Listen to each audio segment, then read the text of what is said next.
Well, ultimately, the only answer to that is to repeat. repeat.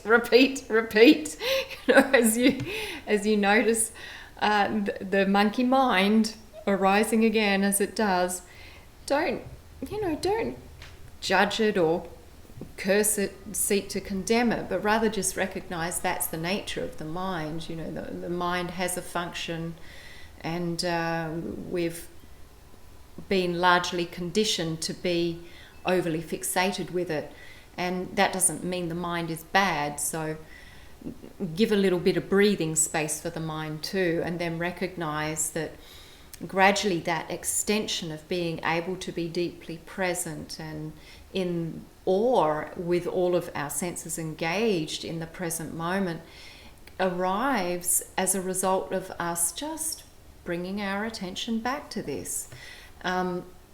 If you haven't read Awakening You, I recommend that you do. I give many different practices and tools that support you in deepening your own ability to hold that state of engaged presence, being consciously engaged moment to moment.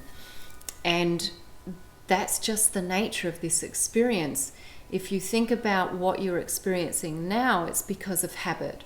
And so out of habit, we've occupied the analytical mind, we've occupied this dialogue, our belief systems, the way we want to interact with life. This is habitual.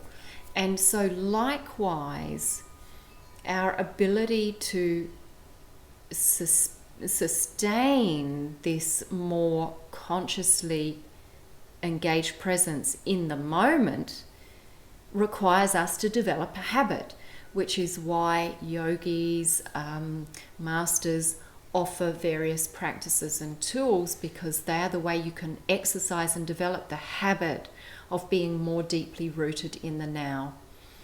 And that includes, I think from your question, it sounds like you definitely attended some of the talks where I've taken you through a meditational practice where you are engaged with conscious state and you engage the senses with that. So exercise that regularly, and you just have to keep coming back to it. So you might try, for example, commit to one particular sense per week as your return point. So it might be physical touch is your return point. Every time you notice you're getting lost in non-essential monkey mind, then just notice that, acknowledge, take a breath, breathe into your inner being, gently affirm to yourself, I am here, and bring your attention back to your physical sense of being here. Do you feel warm? Do you feel cool? Is the air warm or cool? How do your feet feel on the floor or on the ground? Take your shoes off, walk outside, bring your attention to the sensation of walking, to the sensation of having your body, etc. And so really grounding your awareness and practicing this, developing a habit of grounding your awareness with your senses engages you in the now, and it will gradually become a more sustained experience. So enjoy that.